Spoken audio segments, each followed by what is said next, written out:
Question 31 is about electroplating. He wants to have the largest mass of metal electroplated for fixed current and fixed time. First of all, fixed current and fixed time, I times T equals charge. It means a fixed amount of charge, okay?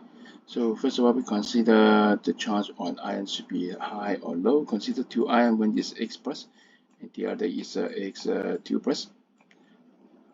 So in electroplating, okay, this X2 plus iron for one to be electroplated, it is double amount of charge, right? 2 plus. So on the other hand, next metal will be electroplated for X2 plus. So fewer charge is better. So we should choose low charge on iron.